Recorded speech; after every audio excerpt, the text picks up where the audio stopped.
everybody, I'm Dutch, and I want to do a little tutorial today on how to splice Zingit, Lashit, Amsteel, particular 7/64 and 1/8 Amsteel. Although I don't want to teach you right now how to make a whoopee sling, there's plenty of tutorials how to do that. I want to show some of the tools that I use and some of the tricks that I've learned over the years. I have taught classes for this. I even taught a class in Japan when I was over in Tokyo. That is very unique because it all had to be translated, and I teach a lot of employees on how to splice. So I think I've learned a couple things over the years. I hope that it is helpful. So first, let's go over what Zingit, Lashit, and Amsteel is. So all these are made by Samson. And when Samson first came out with their Amsteel, they call it Amsteel Blue because it was all blue. Then people wanted colors. So now it's still called Amsteel Blue, but then it gives you the color of silver.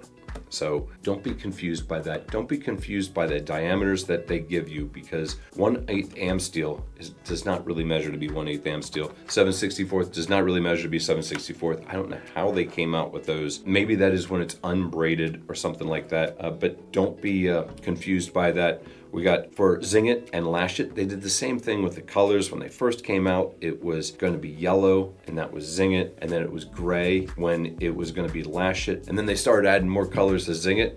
So there is red Zingit, and there is black Zingit, and there is blue Zingit. But if Zingit is gray, it's then called Lashit. It's only the title, it's the exact same rope. Something important about Samson's ropes and why they are better than anybody else's, in my opinion. This is made out of Dyneema, and it is truly Dyneema. It's not ultra high molecular weight polyethylene, which is a generic term, and there is a difference in the strength. And then they put this urethane coating on each strand. It makes it so strands stay together.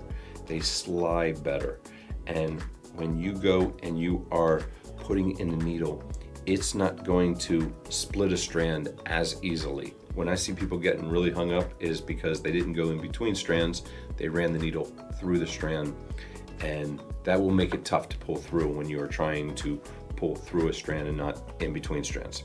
So this is hollow braid rope, which it is different than sheathed rope, and it's why you're able to splice it.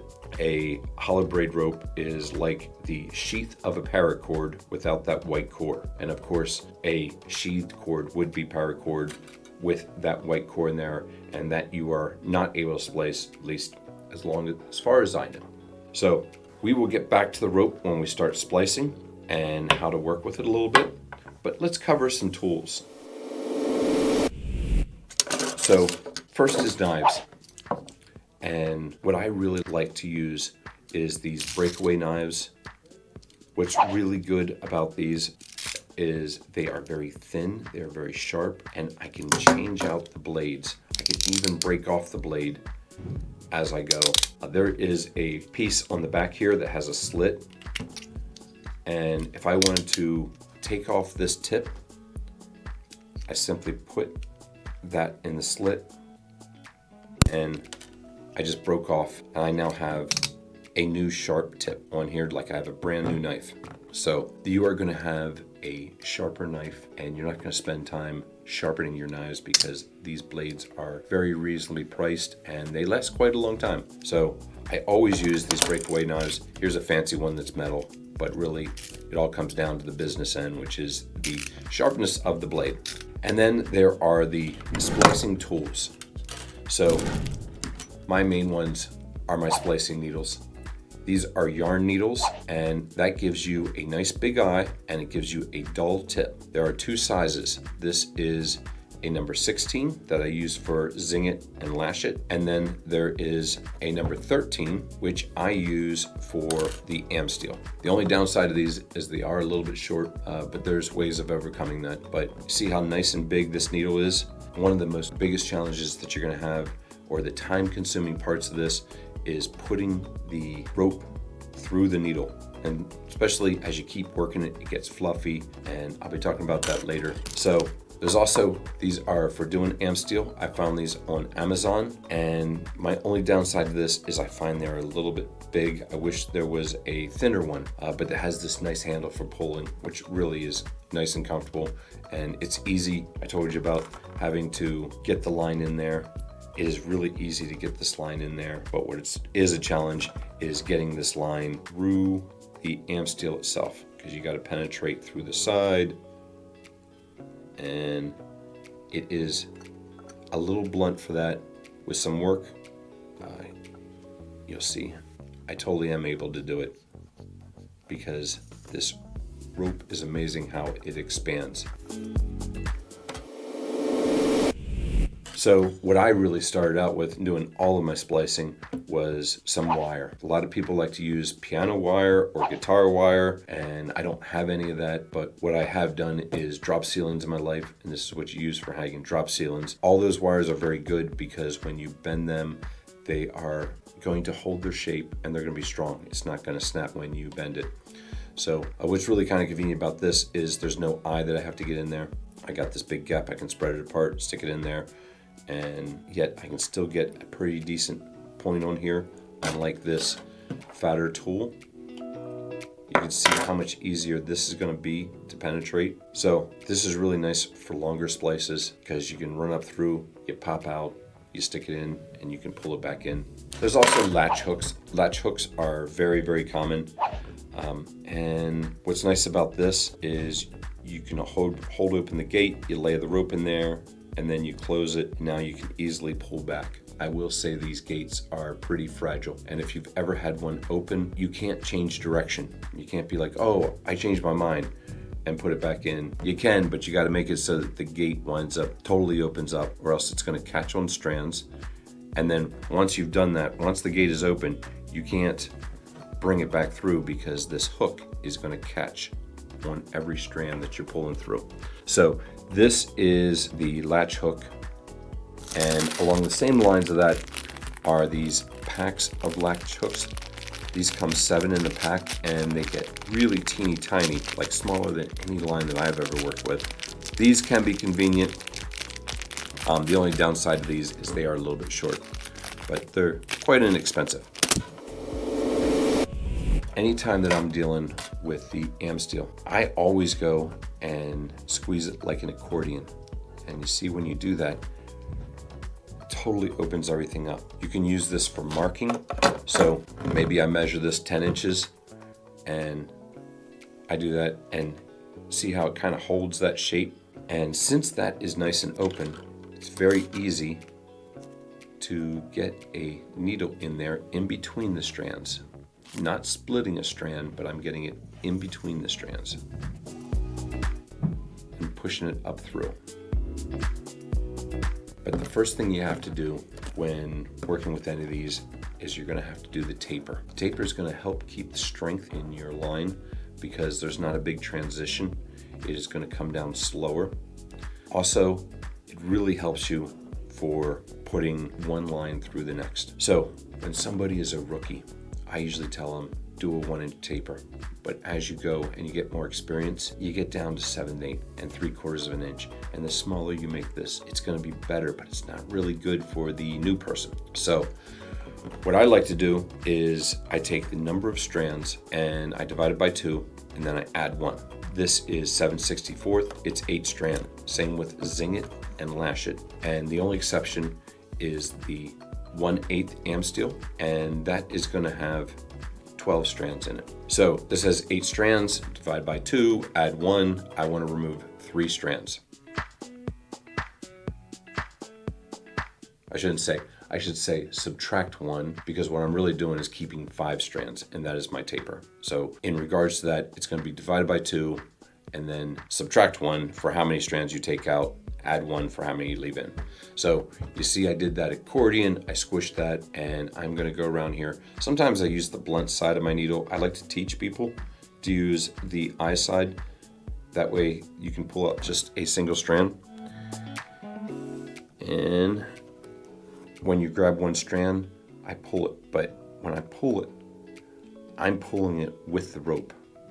And one of my goals is that I'm going to keep this as pristine as possible. So then around the same place, I'm going to take out another random strand.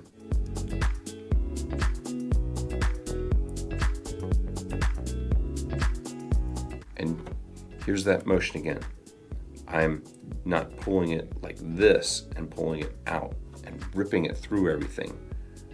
I'm pulling it towards the end of the rope, which tends to keep things nice and smooth. I really like to teach people on the 7/64th the first time before we get to the Zingit. The Zingit gets a little bit more challenging and it gets harder to see the individual strands. So this is a great way to teach people. So I pull all the strands over to one side. Now, I pull these strands down and I give this tug to the 5 strands that are remaining. This is going to be your taper, and what I'm doing is I'm finding right where the apex of this hill is. So, see that? Now all these strands are at the same place, and I want to cut them as close as I possibly can. So I get my knife in there, and I just give a little sawing action, and they cut off. And I want to see a nice smooth transition. This actually wasn't completely smooth. There's a little bit there, and well, you're gonna have to live with a little something, but the better it is, the easier your splicing is gonna be. So what I've done is I've reduced down the size of this, and that is gonna make things easier as I go to pull these through, because we're gonna pull one rope through the other rope. There's really 2 types of splices that you have to do. I should say 2 methods. One is you're pulling straight through, and another, you're pulling it down through the middle. So let's do one that's straight through. I like to keep this rope on the same plane. So I don't want to go and take this rope and now bring it through here, because then there's going to be like a twist. It's going to be kind of like a figure 8 when I bring this small. This rope's like this. I keep it all flat, and I want to bring it through like this. So where I make an accordion, here supposedly 3.5 inches. I didn't really measure. I don't even have a tape measure with me, but I want to stick this through, and I want to make sure that I'm not going through any strands. I should have 4 strands over here and 4 strands over here, not 4.5 over here and 3.5 over here. So I believe I accomplished that. You can really feel it when you go through. There's no resistance, and you wiggle a little bit to make sure that you get through there, and don't split any. There shouldn't be 3 and 5, but you can almost just eyeball it. I don't actually go and count the 4 strands. You can really tell it when it is not that way. So I'm gonna pull this through. This is probably the easiest splice that we do. And the first thing I have to do is thread it. So I see a lot of people spend a lot of time on this, and this is my first really big tip. See how I hold it like this? I've now squished it. It's flat, just like my eye and my needle, all right? And see how my fingers, I've pinched them up. So then I hold it up against the needle like this, and because I'm doing that, there's no place for it to go other than through. So I got all of the strands, all 5 strands in there.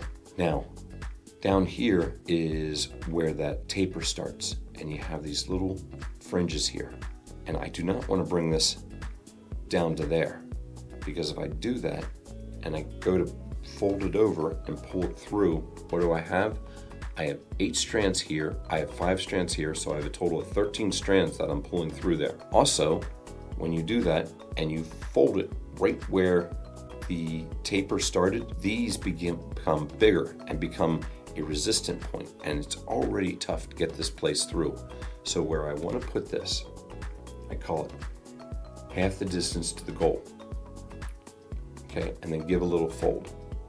But don't sit there and do this to it, because you don't want those strands being anything other than pristine. You just want to make this, you want to fold it so it is a small profile. Now I've got 5 strands and 5 strands at 10 strands, and then I just have to transition to the 8. And actually, those extra strands help you get over this little transition that you're going to have when you enter where the taper is.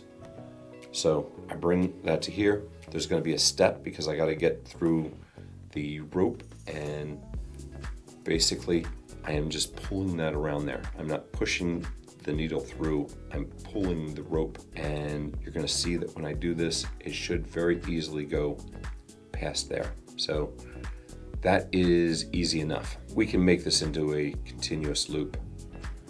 So in order to make it into a continuous loop, I just ran this one through this one, and now I want to run this one through this one. I'm going to have to do a quick taper here.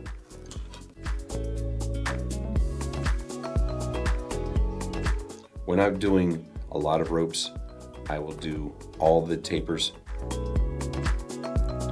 all at the same time. If you ever grab two when you do this, it's okay to pull it a little bit out and then you stretch it, and then you can come back through and grab the second one. But you cannot pull both out easily anyhow. You can do it if you put enough force on it, but it's tough. So again,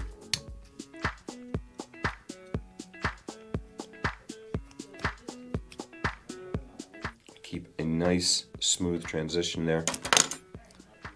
So let's say I measured this and it was 3.5 inches. All I have to do is bring these even, and I'll know this one's 3.5 inches. I've run this one through this one, and now I want to run this one through this one. So right where they cross each other, pull it back a little bit, and I scrunch it so it opens up.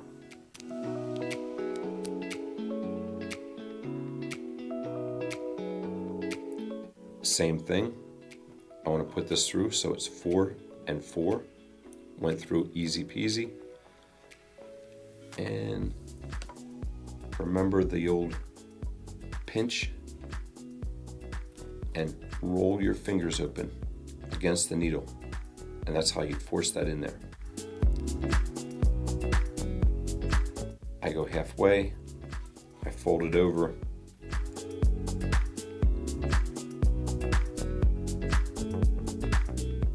so I've now run each line through each other, and if I pull this apart, it is going to be very difficult to break. And this truly is a continuous loop, and all I have to do to finish this up is hide these lines.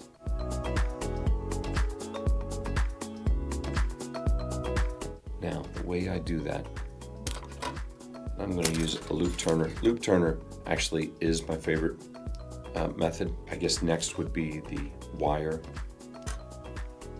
But I hold this down here and then I go another inch, because when you expand this rope, it's going to get a little bit shorter, and the line going through is not going to be getting any shorter because you are not expanding it. So if I come in right here and I do this, there's going to be a tail hanging out. So I want to come down, I'd say an inch and a half.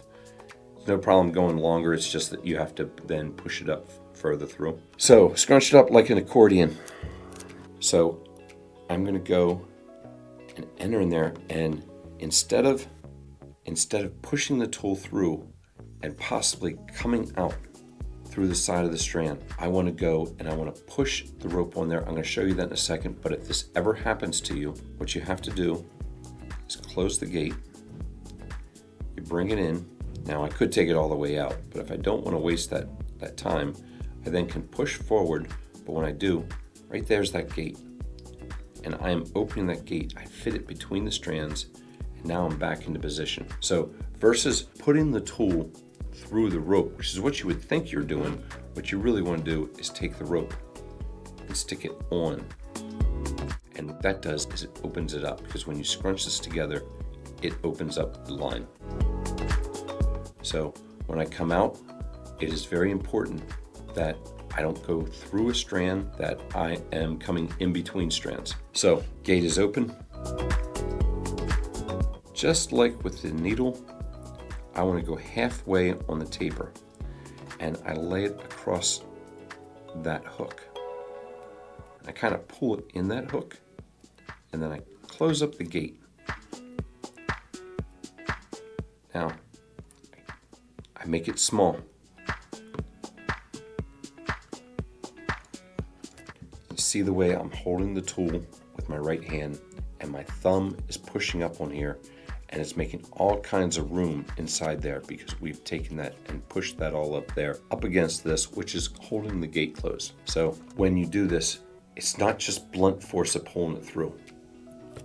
Massage this, and as you do, you move it over the rope. And then you just follow with your thumb to keep pressure on that. You can only go one direction. I can't stop and go back. So I pull this out.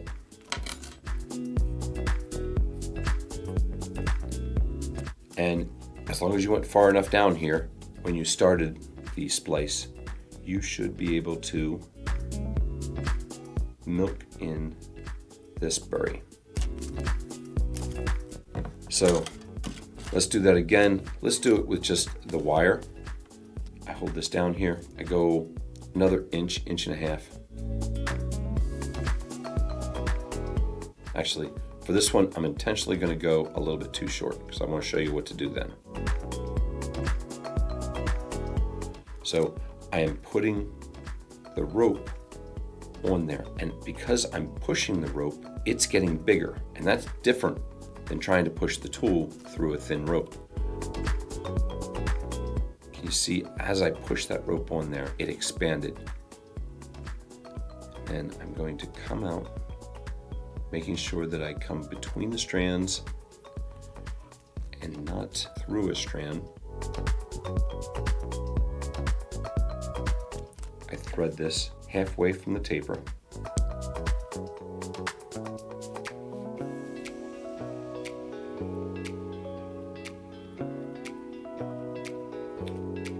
So, holding with my left hand, pushing with my thumb, making this all nice and open.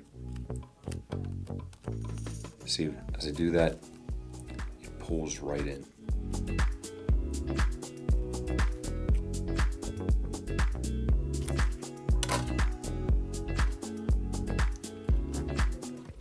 What I like to do from this point is pull it in really far, like more than what really should be, because when you pull this straight, it's going to make for a nicer, cleaner look.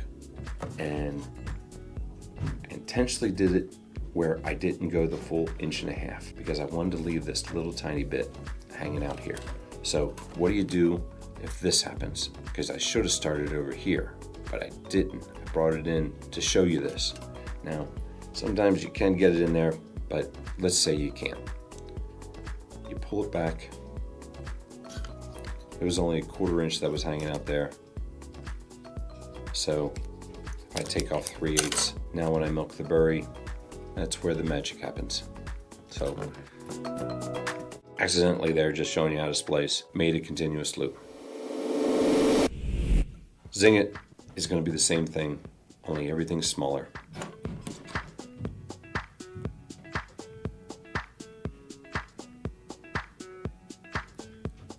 Makes it hard for my old eyes to see the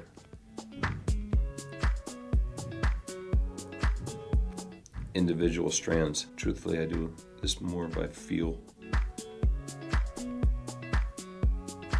than actually sight.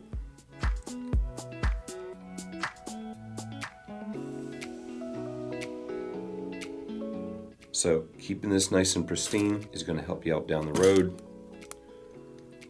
When I cut it, I pull this one up, pulling these two down, which makes it so that when I come through with my knife, I have a real nice, easy transition. For this, you're not going to be able to use a latch hook. You have to use a needle, and then if you want to, you can use some of these smaller latch hooks, but I just do this completely with a needle. So if I want to bring this through,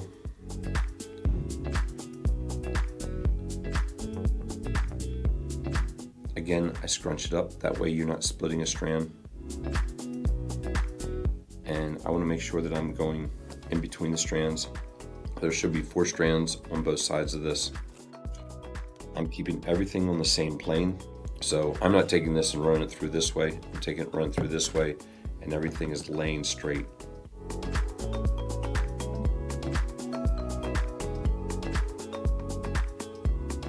This becomes more critical. First of all, I'm keeping this nice and pristine, and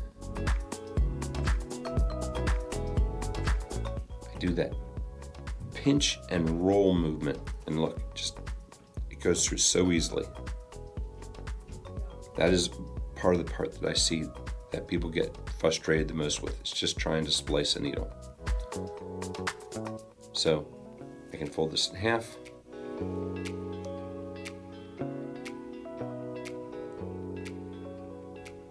And there, I've pulled it through, and it's that easy. One last thing I want to show you is how to finish the ends. And I'll tell you, I do this not with measurements. I do it kind of a little bit more of guesswork. First, we're going to have to make a taper, because as you know, you always have to have a taper.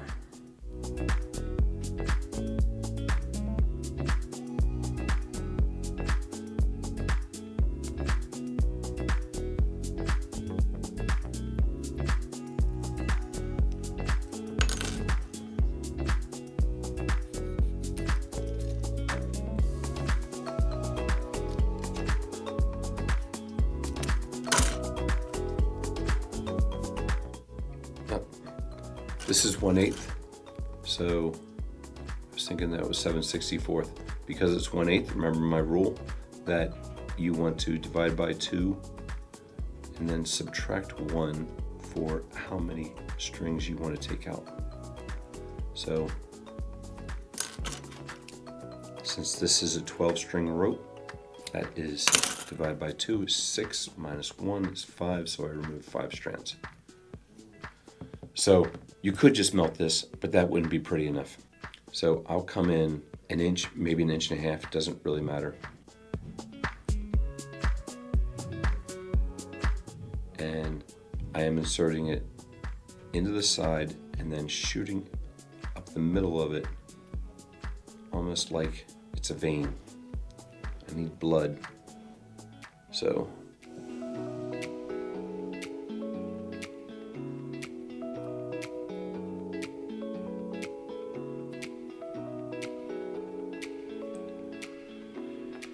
what I've done there is I made a taper. I came up an inch from the taper and I inserted the needle. And then I want to put pretty much as I can, but I still want to be able to poke out and have, half inch. This is about 3/4, that's good. So I've come up an inch from the taper and I push in the needle and I put on about as much as I can, but I'm gonna need some needle. So when I come out, I want to have I got 3/4 of an inch here. That's usually pretty good. And just like how we always get it in there, is we want to, while applying pressure to keep it scrunched up,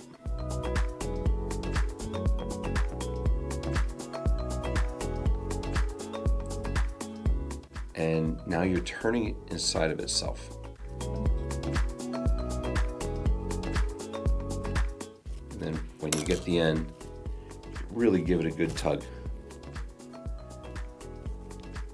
If I go and I pull this back, I can totally hide that and you'll be totally finished and you'll have a nice clean end. But very often that doesn't happen. Very often you pull it back and it winds up looking like this. So then you pull it back a little bit and trim it.